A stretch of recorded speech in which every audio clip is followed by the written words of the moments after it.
నమస్కారం ఘంటారావానికి స్వాగతం. ముందుగా ప్రధాన అంశాలు. నేటి నుంచి ఇంటర్ ఎగ్జామ్స్ 1500 కేంద్రాల్లో పరీక్షలు. 5 నిమిషాలు ఆలస్యంగా వచ్చిన అనుమతి.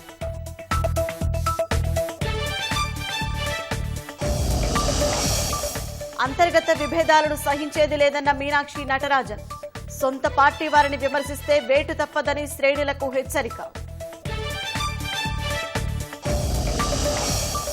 కరీంనగర్ పట్టభద్రుల ఎన్నికలో ఆధిక్యంలో బీజేపీ అభ్యర్థి. 2వ స్థానంలో కాంగ్రెస్. కొనసాగుతున్న ఓట్ల లెక్కింపు.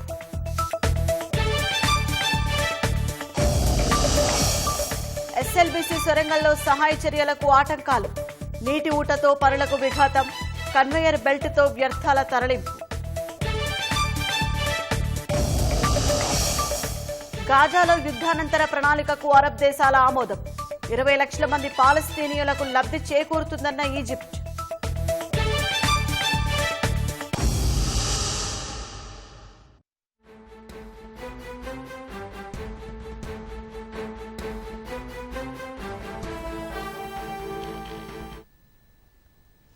ఇవాల్టి నుంచి ఇంటర్ పరీక్షలు ప్రారంభమయ్యాయి. ఇక దీనికి సంబంధించిన మరింత సమాచారం మా ప్రతినిధి రమ్య ప్రత్యక్ష ప్రసారం ద్వారా అందిస్తారు.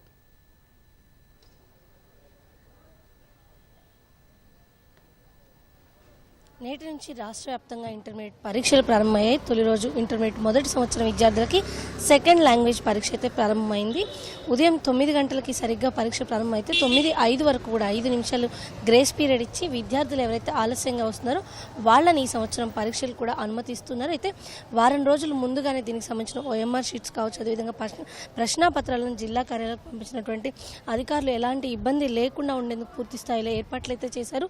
ఈ రోజు తొలి రోజు అయినటువంటి సెకండ్ లాంగ్వేజ్ సంబంధించి బి సెట్ పేపర్ని ఎంపిక చేసినట్టుగా కూడా ఇంటర్మీడియట్ బోర్డు ఇప్పటికే ప్రకటించింది. రాష్ట్ర వ్యాప్తంగా దాదాపుగా 9,97,000 వరకు విద్యార్థులు, అంటే సుమారు 10 లక్షల మంది విద్యార్థులు మొదటి ద్వితీయ సంవత్సరాలు కలిపి ఈ ఏడాది ఇంటర్మీడియట్ పరీక్షలు అయితే రాస్తున్నారు. మొత్తం 1532 కేంద్రాల్లో ఈసారి ఇంటర్మీడియట్ పరీక్షలను కొనసాగిస్తున్నారు. అత్యధికంగా హైదరాబాద్లో, ఆ తర్వాత రంగారెడ్డి, మేడ్చల్ జిల్లాల్లో పరీక్షా కేంద్రాలను ఏర్పాటు చేశారు. హైదరాబాద్లో దాదాపుగా 240కి పైగా పరీక్షా కేంద్రాలను ఏర్పాటు చేయగా రంగారెడ్డి జిల్లాలో 180 వరకు కూడా పరీక్షా కేంద్రాలను ఏర్పాటు చేశారు. అటు మేడ్చల్లో 150 వరకు కూడా పరీక్షా కేంద్రాలను అయితే ఏర్పాటు చేయడం జరిగింది. అత్యధికంగా పరీక్ష రాస్తున్నటువంటి విద్యార్థులు కూడా హైదరాబాద్, రంగారెడ్డి జిల్లాల్లోనే ఉండడం గమనార్హం. ఇక ఈ సంవత్సరం పరీక్షల నిర్వహణకు సంబంధించి ఎలాంటి ఇబ్బందులు లేకుండా ఉండేందుకు అటు సీసీ కెమెరా సర్వేలెన్స్ని ప్రత్యేకంగా ఏర్పాటు చేశారు. ఈ సీసీ కెమెరాలు అంటే ప్రతి పరీక్షా కేంద్రంలో దాదాపుగా 4 నుంచి 6 సీసీ కెమెరాలని ఏర్పాటు చేసి వాటిని ఇంటర్మీడియట్ బోర్డులో ఉన్నటువంటి ఏదైతే కమాండ్ కంట్రోల్ సెంటర్ ఉందో దాంతో కనెక్ట్ చేయడం జరిగింది. ఇక వీటితో పాటుగా విద్యార్థులకి ఎలాంటి ఇబ్బంది లేకుండా సెంటర్ని గుర్తించేందుకు వీలుగా హాల్ టికెట్ పైన ఏదైతే క్యూఆర్ కోడ్ని సైతం ఇవ్వడం జరిగింది. 2 ప్లేసుల్లో క్యూఆర్ కోడ్ని ఇచ్చారు. ఈ క్యూఆర్ కోడ్ని స్కాన్ చేసిన వెంటనే విద్యార్థులకి వాళ్ళ పరీక్షా కేంద్రం ఎక్కడుంది, దాని లొకేషన్ అనేది నేరుగా వస్తుంది. మొత్తం దాదాపుగా 10 లక్షల మంది విద్యార్థులు ఈసారి పరీక్షలకు హాజరు కానున్న నేపథ్యంలోనే ఇటు పరీక్ష లీకేజ్ కావచ్చు, మాస్ కాపింగ్ కావచ్చు, ఎలాంటి ఇబ్బంది లేకుండా ఉండేందుకు పూర్తి స్థాయిలో కట్టుదిట్టమైన చర్యలు చేపట్టినట్టుగా కూడా ఇంటర్మీడియట్ బోర్డు ప్రకటించింది. ఇందుకు సంబంధించి 170కి పైగా ఫ్లయింగ్ స్క్వాడ్లు, అదేవిధంగా 150 వరకు కూడా సిట్టింగ్ స్క్వాడ్లు, ఇక వీటితో పాటు ప్రతి పరీక్షా కేంద్రాన్ని కూడా సూపరింటెండెంట్ అధికారులు ఏర్పాటు చేశారు. అటు జిల్లా కలెక్టర్లు, పోలీస్ అధికారులతో కలిసి భద్రత కావచ్చు, అదేవిధంగా విద్యార్థులకు అవసరమైనటువంటి ఏర్పాట్లు అయితే చేసినట్టుగా ఇంటర్మీడియట్ బోర్డు ప్రకటించింది. మరోవైపు విద్యార్థులు ఎవరైతే 5 నిమిషాల గ్రేస్ పీరియడ్ వరకు కూడా ఖచ్చితంగా పరీక్షా కేంద్రాలకు చేరుకోవాలని చెప్పేసి తెలియజేసింది. తొలి రోజు పరీక్ష ఇప్పటికే ప్రారంభమైంది. విద్యార్థులు అంటే పరీక్షా కేంద్రానికి 8:45 వరకు కూడా చేరుకున్నట్లయితే వాళ్ళు ఓఎంఆర్ షీట్ని ఫిల్ చేయడం కావచ్చు, పరీక్షా కేంద్రం లోపల వాళ్ళ పరీక్షా గది, హాల్ టికెట్ నెంబర్లు బేస్ చేసుకొని సులభంగా ఎలాంటి హడావిడి లేకుండా ఉండేందుకు వీలుగా ఉంటుందని చెప్పి అయితే లేట్గా వచ్చినప్పటికీ కూడా పరీక్షకి అనుమతి ఇస్తామని ప్రకటించినటువంటి ఇంటర్ బోర్డు ఇప్పటివరకు చూసినట్లయితే మనకి ఏదైతే పరీక్ష కేంద్రానికి సంబంధించిన గేట్ ఉందో దీన్ని ఇప్పటివరకు క్లోజ్ చేయలేదు. 9:05 తర్వాత మాత్రమే వీటిని క్లోజ్ చేస్తామని చెప్పేసి 9:05 వరకు కూడా విద్యార్థులను అయితే పరీక్ష కేంద్రాలకు అనుమతిస్తున్నారు. ఎలాంటి ఆందోళన లేకుండా విద్యార్థులు ఈ సంవత్సరం పరీక్షలను రాయాలి అని చెప్పేసి విద్యార్థులకి ఇప్పటికే ఇంటర్మీడియట్ బోర్డు అయితే తెలిపింది. కెమెరా పర్సన్ సూర్యతో రమ్య, ఈటీవీ న్యూస్, హైదరాబాద్. ధన్యవాదాలు రమ్య. గ్లామరస్ రాజకీయాలు పనికిరావని నాయకులను హెచ్చరించిన రాష్ట్ర వ్యవహారాల ఇన్ఛార్జి మీనాక్షి నటరాజన్ పార్టీ గీత దాటితే వేటు తప్పదని స్పష్టం చేశారు. లోక్సభ నియోజకవర్గాల నాయకులతో సమీక్షలు నిర్వహిస్తున్న మీనాక్షి నటరాజన్ తాను పనిచేయకపోతే ఏఐసీసీకి ఫిర్యాదు చేయాలని, పీసీసీ పనిచేయకపోతే తనకు ఫిర్యాదు చేయాలని సూచించారు. కొత్తగా బయట నుంచి పార్టీలోకి వచ్చిన వారికి పార్టీ పదవులు ఉండవని, సీనియర్లకు మాత్రమే ఉంటాయని స్పష్టం చేశారు. 4 ఏళ్ల తర్వాత వచ్చే ఎన్నికలకు ఇప్పటి నుంచే కార్యాచరణ సిద్ధం చేసుకుని ముందుకు వెళ్లాల్సి ఉంటుందన్నారు. రాష్ట్రంలో కాంగ్రెస్ పార్టీని సంస్థాగతంగా బలోపేతం చేసేందుకు కాంగ్రెస్ రాష్ట్ర నాయకత్వం కసరత్తు చేస్తోంది. అందులో భాగంగా వరుసగా లోక్సభ నియోజకవర్గాల పార్టీ నాయకులతో సమీక్షలు నిర్వహిస్తున్నారు. గాంధీ భవన్లో పీసీసీ అధ్యక్షుడు మహేష్ కుమార్ గౌడ్ అధ్యక్షతన నిన్న జరిగిన మెదక్ మల్కాజ్గిరి లోక్సభ నియోజకవర్గాల సమీక్షా సమావేశంలో AICC in charge Meenakshi Natarajan, Lok Sabha segment పరిధిలోని మంత్రులు, ఎమ్మెల్యేలు, ఎమ్మెల్సీలు, డీసీసీ అధ్యక్షులు, పోటీ చేసిన అభ్యర్థులు, కాంగ్రెస్ అనుబంధ సంఘాల చైర్మన్లు, ప్రజాప్రతినిధులు, ఇతర నాయకులు పాల్గొన్నారు. పాత కొత్త తారతమ్యం లేకుండా నియోజకవర్గాల్లో నాయకులు, పార్టీ శ్రేణులు కలిసికట్టుగా పనిచేసుకుని ముందుకు వెళ్లాలని నటరాజన్ ఈ సందర్భంగా దిశానిర్దేశం చేశారు. పార్టీ కోసం కష్టపడ్డ నాయకులకే పదవులు ఉంటాయని, కొత్తగా పార్టీలోకి వచ్చిన వారికి ఉండవని స్పష్టత ఇచ్చినట్లు సమాచారం. 6 గ్యారంటీలను వాడవాడలా తీసుకెళ్లాలని పార్టీ నాయకులకు సూచించారు. అసెంబ్లీ నియోజకవర్గాల వారీగా తాను పర్యటిస్తానని, అక్కడున్న తాజా రాజకీయాలపై చర్చించి అక్కడేదైనా భేదాభిప్రాయాలు ఉంటే సమసిపోయేట్లు చేసి ముందుకు వెళ్లనున్నట్లు ఆమె వివరించారు. బూత్ స్థాయి కమిటీలను త్వరలో వేయాలని, సీనియర్ నాయకులను కొత్త తరం నాయకులు కలుపుకొని పోవాలని స్పష్టం చేశారు. ఫ్రంటల్ ఆర్గనైజేషన్ల ప్రతినిధులకు పదవులు ఇచ్చిన ప్రభుత్వం మిగిలిన వారి పరిస్థితి ఏమిటని ప్రశ్నించారు.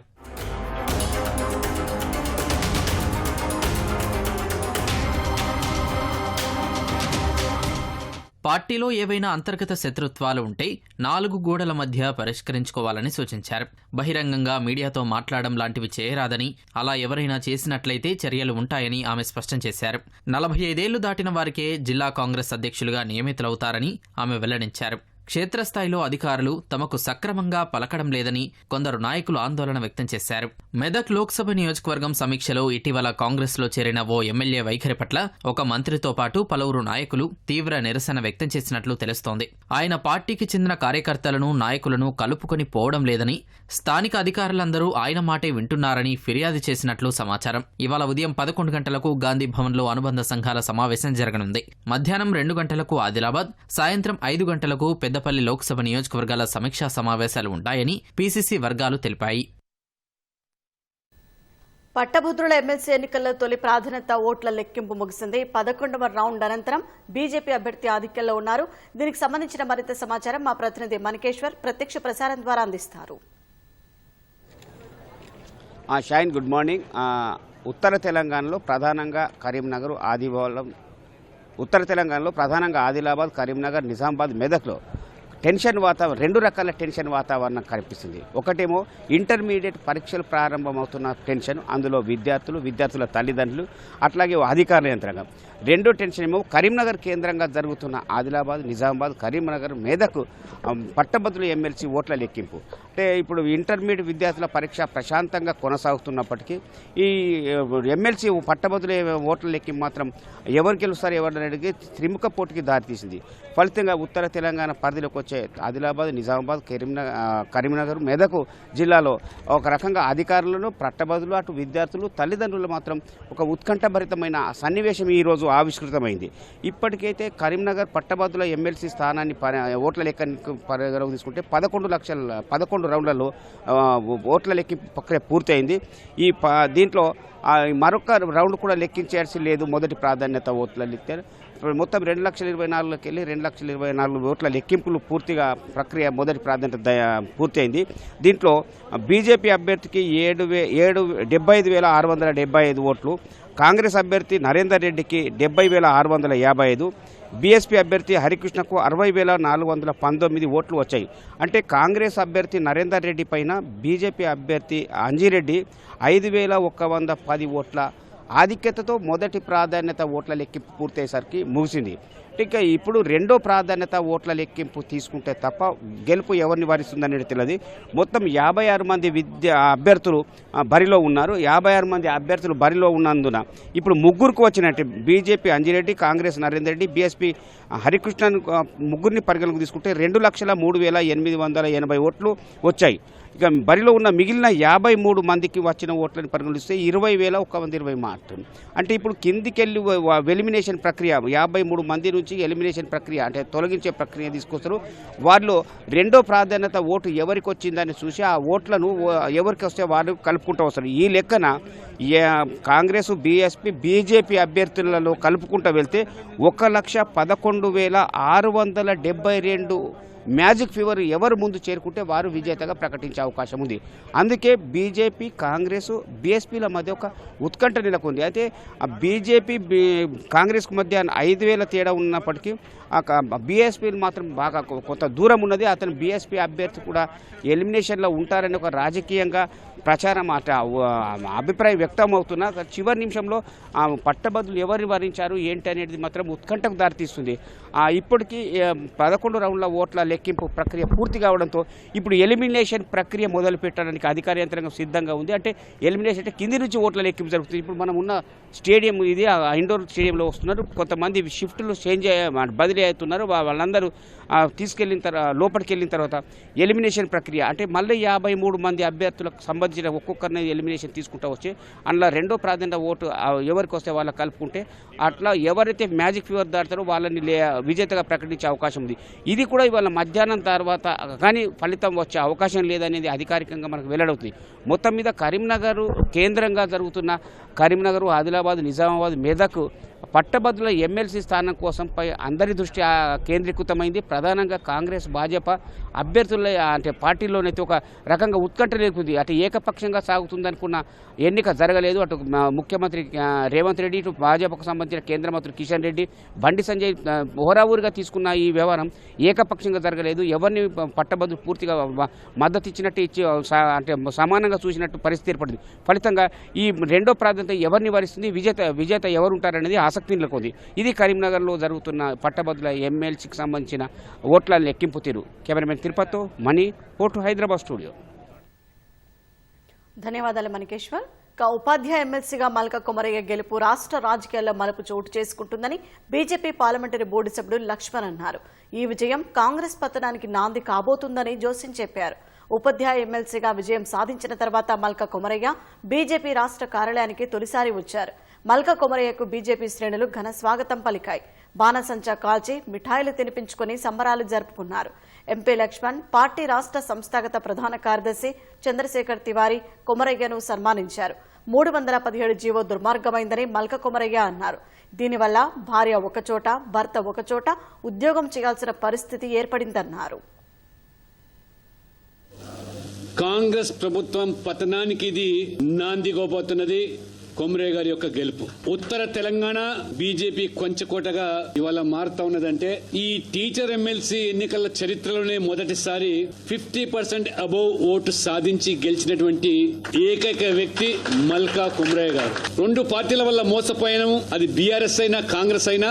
ఇవాళ ఈ రాష్ట్రంలో మోదీ గారి యొక్క నాయకత్వంలో, నేతృత్వంలో డబుల్ ఇంజన్ సర్కార్ రావాలనేది ప్రజలు కోరుకుంటున్నారో దానికి తొలి మెట్టుగా ఇవాళ కొమరయ్య గారి గెలుపు.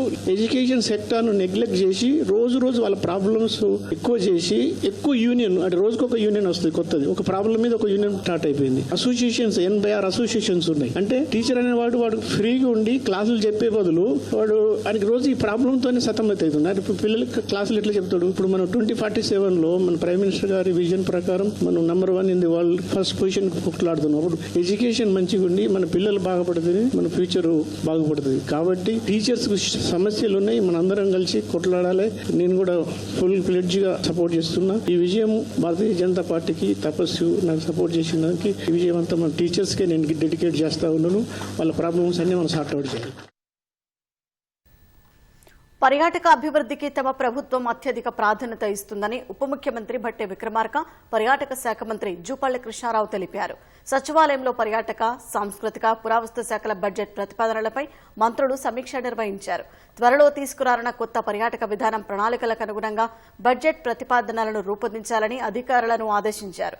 పర్యాటకం ద్వారా ఆదాయం పెంచుకోవడానికి ఉన్న వనరులను వినియోగంలోకి తీసుకురావడానికి ప్రత్యేకంగా దృష్టి పెట్టాలని సూచించారు. ఎకో, హెల్త్, వెల్నెస్, టెంపుల్, ఆధ్యాత్మిక పర్యాటకానికి ప్రాధాన్యత ఇస్తున్నట్లు తెలిపారు. హైదరాబాద్ చుట్టూ పర్యాటక అభివృద్ధికి అటవీ, పర్యాటక శాఖలు సమన్వయంతో పనిచేయాలని సూచించారు. ఐటీ సంస్థల పరిసరాల్లో కొత్త ప్రాజెక్టులకు ప్రణాళికలు రచించాలని కోరారు. తద్వారా ఉద్యోగులకు ఒత్తిడి నుంచి ఉపశమనంతో పాటు ప్రభుత్వానికి ఆదాయం వస్తుందని భట్టి విక్రమార్క, జూపల్లి కృష్ణారావు స్పష్టం చేశారు. రోజులు గడుస్తున్నాయి. సహాయక చర్యలు కొనసాగుతూనే ఉన్నాయి. అత్యాధునిక సాంకేతికతను వినియోగిస్తున్నారు. దేశం నలుమూలల నుంచి వచ్చిన నిపుణులు సలహాలు, సూచనలు చేస్తున్నారు. రాడార్ సర్వే ద్వారా ఎన్జీఆర్ఐ సూచించిన అనుమానిత ప్రాంతాల్లోనూ తవ్వకాలు కొనసాగిస్తూనే ఉన్నారు. అయినా ఇప్పటికీ ఎస్ఎల్బీసీ సొరంగ మార్గంలో ప్రమాదవశాత్తు చిక్కుకున్న వారి ఆచూకీ మాత్రం చిక్కలేదు.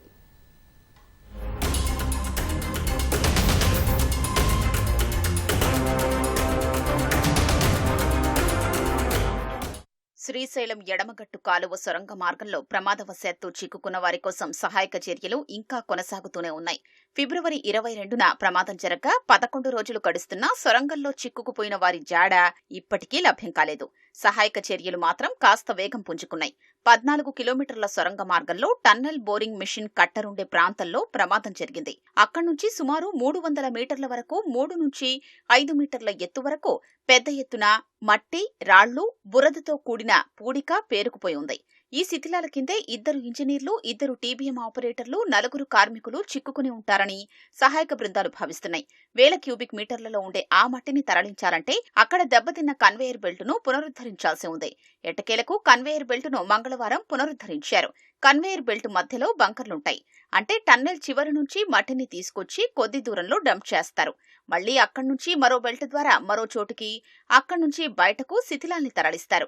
ప్రమాదం జరిగిన ప్రాంతం దగ్గర నుంచి ఆ తర్వాత ఉండే బంకర్ వరకు కన్వేయర్ బెల్ట్ ఇంకా అందుబాటులోకి రాలేదు. ఇవాళ ఆ మరమ్మతులు సైతం పూర్తయ్యే అవకాశం ఉంది.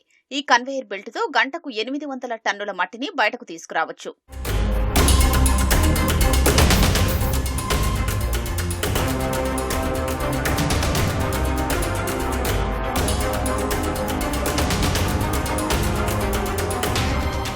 ప్రమాదంలో ముక్కలై 1/2 కిలోమీటర్ వరకు కొట్టుకొచ్చి దెబ్బతిన్న టీబీఎం వెనుక భాగాన్ని గ్యాస్ కట్టర్లు, ప్లాస్మా కట్టర్లు, అల్ట్రా థర్మల్ కట్టర్లతో కత్తిరిస్తున్నారు. ఆ విడి భాగాల్ని లోకో ట్రైన్ ద్వారా బయటకు తరలిస్తున్నారు. ఇక ఎన్జీఆర్ఐ బృందం సూచించిన అనుమానిత ప్రాంతాల్లో తవ్వకాలు జరుగుతున్నాయి. కానీ ఇప్పటికీ ఈ ప్రాంతాల్లో బాధితులకు సంబంధించి ఎలాంటి ఆనవాళ్లు చిక్కలేదు. దీంతో ప్రమాదం జరిగిన ప్రాంతానికి 50 నుంచి 100 మీటర్ల దూరంలో తవ్వకాలు జరుపుతున్నారు. అయితే అక్కడ నిరంతరాయంగా వస్తున్న నీటి ఊట సహాయక చర్యలకు ఆటంకంగా మారుతోంది. ప్రత్యేకంగా పంపులు తెప్పించి ఆ నీటిని ఎప్పటికప్పుడు బయటకు పంపే ఏర్పాట్లు చేస్తున్నారు. నేషనల్ సెంటర్ ఫర్ సిస్మాలజీ నుంచి కూడా ప్రతినిధుల బృందం ఎస్ఎల్బీసీకి చేరుకుంది. సహాయక చర్యల్ని అధికారులు, సహాయక చర్యల్లో పాల్గొంటున్న బృందాల ప్రతినిధులు సమీక్షిస్తున్నారు.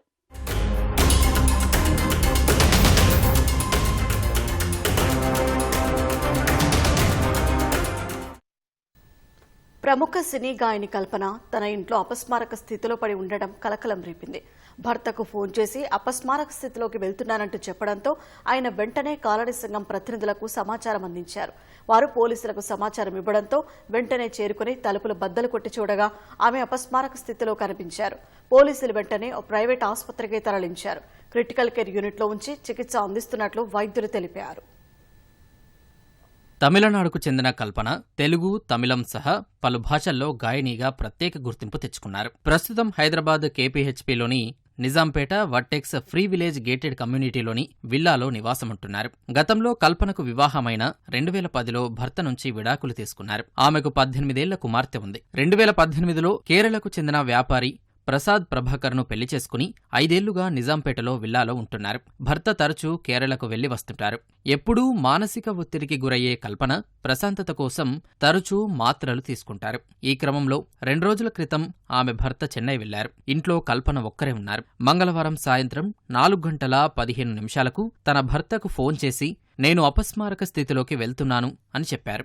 భర్త తిరిగి కాల్ చేయగా స్పందన లేదని తెలుస్తోంది. కల్పన నుంచి కాల్ రాగానే వెంటనే గేటెడ్ కమ్యూనిటీ కార్యదర్శికి ఫోన్ చేసి విషయం చెప్పారు. వారు పోలీసులకు సమాచారం ఇవ్వగా వారొచ్చి తలుపులను బద్దలగొట్టి గదిలోకి వెళ్లి చూడగా కల్పన అపస్మారక స్థితిలో కనిపించారు. వెంటనే సమీపంలోని ఓ ప్రైవేట్ ఆసుపత్రికి తరలించారు. శ్వాస తీసుకోవడం ఇబ్బందిగా మారడంతో వైద్యులు క్రిటికల్ కేర్ యూనిట్లో వెంటిలేటర్పై వైద్యం అందిస్తున్నారు. రాత్రి 9 గంటలకు ఆసుపత్రి వద్దకు వచ్చిన కల్పన భర్తను పోలీసులు ఆరా తీయగా తమ మధ్య ఎలాంటి గొడవలు లేవని చెప్పారు. కుమార్తెతో గొడవల కారణంగా ఒత్తిడికి గురవుతుంటారని పోలీసులు గుర్తించారు. మరిన్ని వివరాలు సేకరించేందుకు కల్పన భర్త ప్రభాకర్ను పోలీసులు ఠానాకు తీసుకెళ్లారు. అతడి ఫోన్ స్వాధీనం చేసుకున్నారు. నిద్ర కోసం తీసుకునే మాత్రలు ఎక్కువగా తీసుకోవడం వల్లే ఈ పరిస్థితి తలెత్తినట్లు పోలీసులు అనుమానిస్తున్నారు. కల్పన అపస్మారక స్థితిలో ఉందన్న విషయం తెలుసుకున్న గాయని గీతామాధురి, సునీత, శ్రీకృష్ణ తదితరులు ఆసుపత్రికి చేరుకుని వైద్యులతో మాట్లాడి ఆమె పరిస్థితిపై ఆరా తీశారు. హైదరాబాద్ పాత బస్తీ బండ్లగూడలో దారుణ హత్య చోటు చేసుకుంది. కొన్నేళ్ల క్రితం బంజారాహిల్స్కు చెందిన మసియుద్దీన్ షబానాను పెళ్లి చేసుకున్నారు. ఆమె మూడో భార్య. అప్పటికే ఆమెకు సమీర్ అనే కుమారుడు ఉన్నాడు. బండ్లగూడ క్రిస్టల్ టౌన్షిప్లోని ఓ అపార్ట్మెంట్లో అద్దెకు ఉంటున్న ఆమె వద్దకు మసియుద్దీన్ రోజు వచ్చి వెళ్లేవారు. సోమవారం ఇద్దరి మధ్య గొడవ జరిగింది. మంగళవారం ఉదయం మసియుద్దీన్ మళ్లీ వచ్చారు. అప్పటికే షబానా, ఆమె కుమారుడు సమీర్, అతని స్నేహితుడు ఫరీద్ ఇంట్లో ఉన్నారు. పథకం ప్రకారం షబానా సమీర్తో కలిసి చున్నీతో మసియుద్దీన్ చేతులు వెనక్కి విరిచి కట్టేసింది. కాళ్లు సైతం కట్టేసి నోట్లో వస్త్రం కొక్కింది. ఫరీద్తో కలిసి గొంతు కోసి హతమార్చింది. రాత్రి బండ్లగూడ ఠాణాలో నిందితులు లొంగిపోయి హత్య విషయం చెప్పారు. షబానా వివాహేతర సంబంధమే హత్యకు కారణం కావచ్చని అనుమానాలు వ్యక్తమవుతున్నాయి.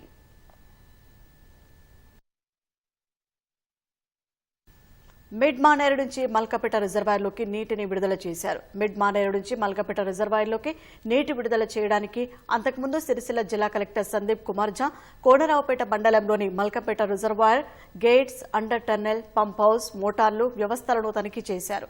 మల్కపేట రిజర్వాయర్లో ప్రస్తుతం నీటి నిల్వ ఎంత ఉంది అని జిల్లా నీటిపారుదల శాఖ అధికారి అమరేందర్ రెడ్డిని ఆరా తీశారు. 0.75 టీఎంసీల నీరు ఉందని కలెక్టర్ దృష్టికి అధికారులు తీసుకెళ్లారు. ప్రభుత్వ ఆదేశాల మేరకు బోయినపల్లి మండలంలోని మిడ్ మానేరు నుంచి 0.5 టీఎంసీల నీటి విడుదలకు అన్ని ఏర్పాట్లు చేశామని తెలిపారు. ఈ నీరు రిజర్వాయర్కు చేరుకోగానే దీని పరిధిలోని ఎల్లారెడ్డిపేట మండలంలోని మైసమ్మ చెరువు, సింగసముద్రం చెరువుకు నీటిని తరలిస్తామని వివరించారు. ప్రాజెక్టు పరిధిలో పంటలు వేసిన రైతులు సాగునీరు విషయమై ఎలాంటి ఆందోళన చెందవద్దని కలెక్టర్ సూచించారు.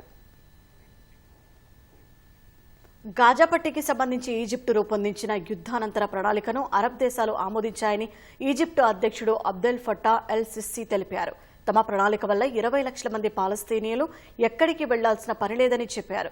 ఈజిప్టు రాజధాని కైరోలో నిర్వహించిన సమావేశంలో అబ్దెల్తో పాటు ఐక్యరాజ్యసమితి secretary general Antonio Guterres, Qatar emir, UAE ఉపాధ్యక్షుడు, సౌదీ అరేబియా విదేశాంగ మంత్రి పాల్గొన్నారు. గాజా ప్రజల్ని వేరే దేశాలకు పంపి అభివృద్ధి చేయాలని అమెరికా అధ్యక్షుడు డొనాల్డ్ ట్రంప్ పేర్కొన్న ప్రణాళికకు తమ ప్రతిపాదన భిన్నంగా ఉందన్నారు. దానికి అరబ్ దేశాల నాయకులు ఆమోదం తెలిపారని చెప్పారు. ఈజిప్టు ప్రణాళికలను అమెరికా, ఇజ్రాయెల్ అంగీకరిస్తాయో లేదో తెలియాల్సి ఉంది. ప్రతిపక్ష పార్టీకి చెందిన ఎంపీలు స్మోక్ బాంబులను విసరడంతో 3 ఎంపీలు గాయపడిన ఘటన సెర్బియా పార్లమెంటులో జరిగింది. వారిలో ఒకరి పరిస్థితి విషమంగా ఉందని స్పీకర్ తెలిపారు. ఉన్నత విద్యకు నిధుల కేటాయింపు మరింత పెంచేందుకు తీసుకొచ్చిన బిల్లుపై ఓటింగ్ జరగాల్సి ఉండగా ప్రతిపక్ష పార్టీకి చెందిన ఎంపీలు ఆందోళనకు దిగారు. ప్రధాని మిలోస్ రాజీనామా చేయడంతో సమావేశాలు ఎలా నిర్వహిస్తారని ప్రశ్నించారు. ఫలితంగా పార్లమెంటు గంటపాటు వాయిదా పడింది. అనంతరం మళ్లీ సమావేశమవగా ప్రతిపక్ష పార్టీకి చెందిన సభ్యులు స్మోక్ బాంబులను విసిరారు. గుడ్లు, వాటర్ బాటిల్ కూడా విసిరారని సెర్బియా మీడియా పేర్కొంది. ప్రతిపక్ష పార్టీకి చెందిన సభ్యులు తీవ్రవాదుల్లాగా వ్యవహరిస్తున్నారని పార్లమెంటు స్పీకర్ మండిపడ్డారు. గతేడాది నవంబర్లో ఓ రైల్వే స్టేషన్లో పైకప్పు కూలి 15 మంది ప్రాణాలు కోల్పోయారు. ఈ ఘటనకు బాధ్యత వహిస్తూ రాజీనామా చేయాలని డిమాండ్లు పెరగడంతో జనవరిలో ప్రధానమంత్రి పదవికి మిలోస్ రాజీనామా చేశారు. అయితే పార్లమెంటు ఆయన రాజీనామాను ఆమోదించలేదు. దీంతో ప్రతిపక్ష పార్టీకి చెందిన ఎంపీలు ఆందోళనకు దిగారు.